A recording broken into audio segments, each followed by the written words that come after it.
As most of you know, we've been following the Sharon Playhouse this summer since they started their season and have really put together an amazing season, so people can be entertained and the Playhouse can still stay in your eyesight and know that they're there.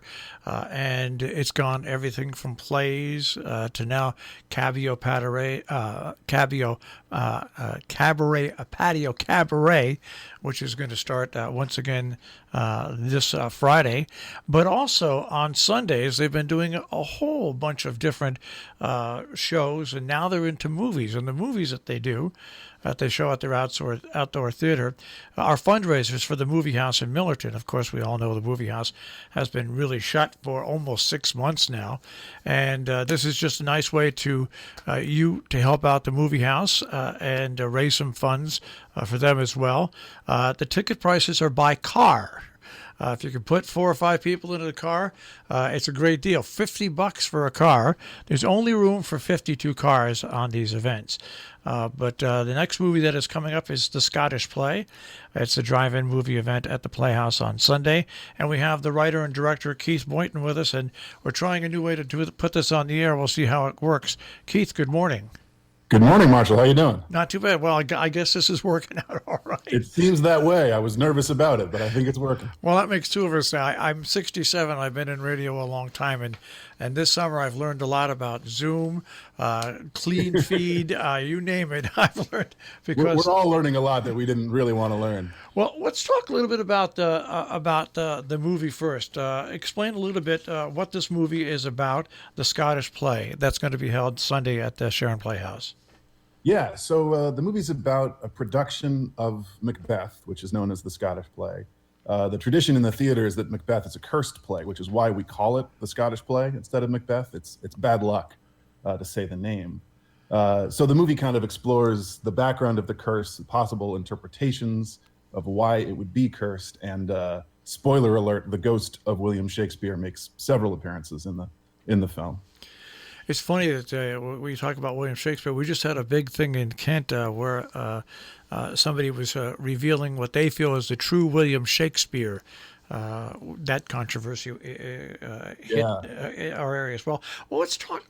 What made you want to put this movie together? I mean, what was the enticing fact that said, this would be a great project?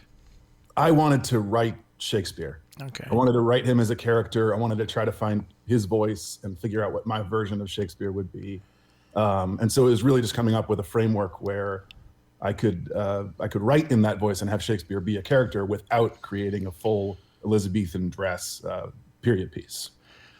We're speaking with Keith Boynton, who once again is the writer and director of this movie, which is going to be at the Sharon Playhouse on Sunday. And I can't emphasize this enough. All these movies have sold out. The 52 car limit has been reached with every one.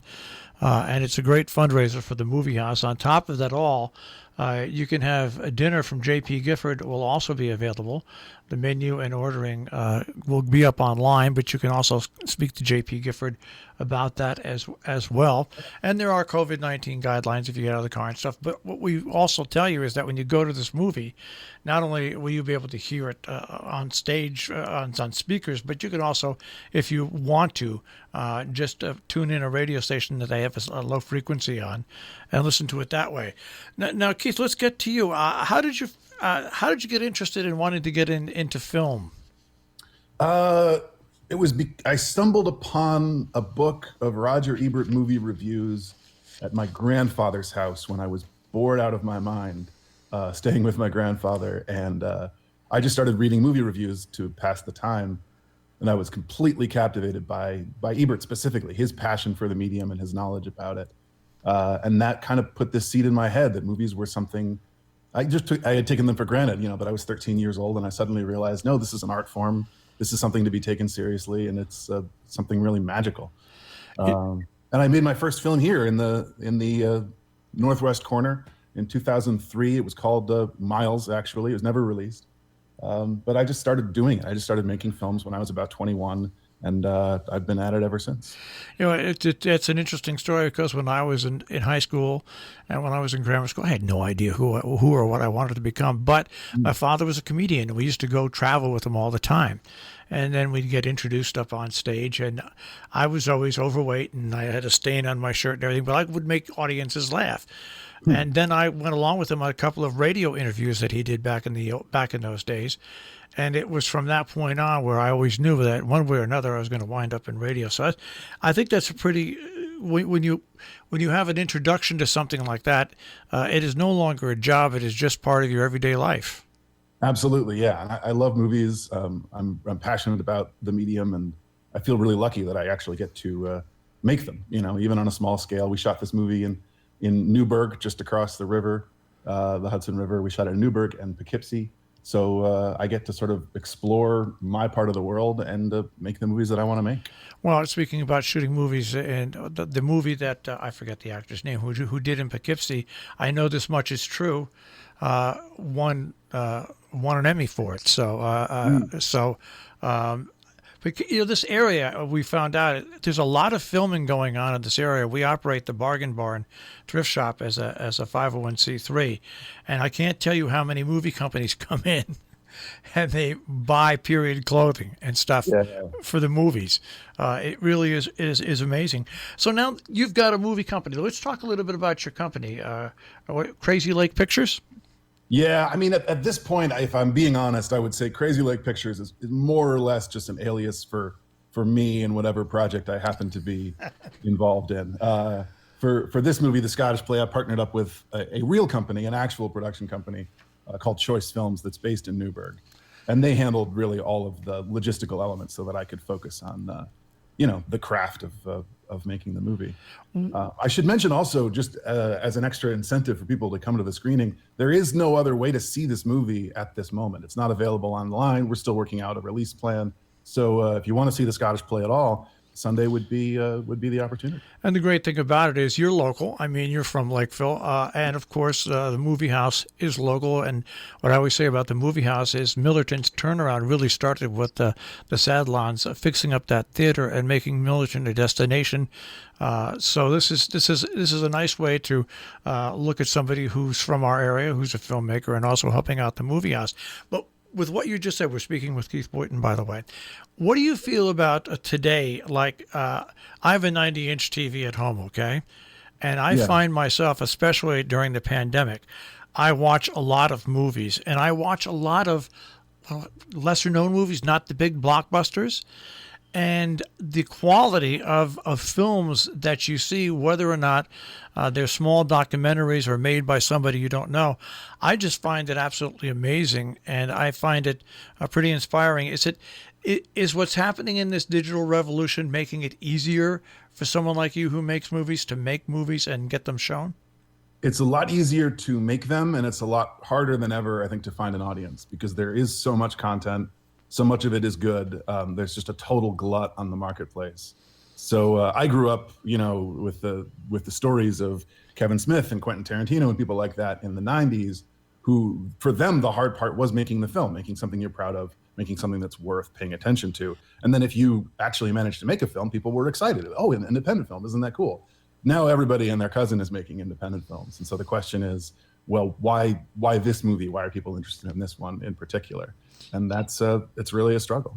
Is it still, even for a small filmmaker, is it still hard to get funding for this as it is? I mean, I speak to people around here, especially that we're blessed with so many people like you that are into filmmaking, that really they have to spend so much time raising funds and working that out that it makes the job even harder. I mean, do you find that to be the case?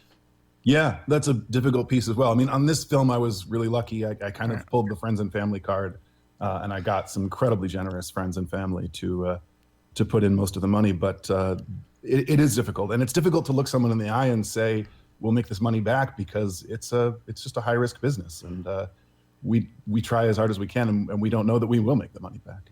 And what was what was your favorite when you were young, growing up? What were your favorite films, your genres, and your directors or actors? Did you break things down like that, or did you just enjoy seeing films? Well, I think I was sort of a late '90s kid. That was when I came of age and really, really got aware of what was happening in the movie world. So I was really excited about stuff like Fight Club and Good Will Hunting and LA Confidential and a lot of the movies that other guys my age were also really excited about. Yeah, I think favorite genre at the time would have been kind of crime movies, and favorite director maybe Christopher Nolan. Nolan is still a guy that I admire a huge amount, but I guess I'm a little less interested in crime movies now, a little less interested in style, and a little more interested in humanity and just telling stories about people and their needs and dreams and desires. Once again, the Scottish play, the drive-in movie event is coming up this Sunday at the Sharon Playhouse. The gates open at 6, introductions at 7:15, and I guess you'll begin on those introductions, right, Keith? I will. I have no idea what I'm going to say, but I'm going to come up with something really good. I'll have a good anecdote or something. It's going to be fantastic. The movie begins at 7:30, and ticket prices are per car. And you even get a goodie bag with popcorn and treats.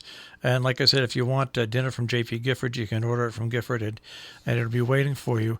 I love the way you described this on your Facebook page, that you'll be standing in the back of a pickup truck when you're talking, socially distancing in the back of a pickup truck. That's correct. Not for the duration of the screening, No. but just for the introduction.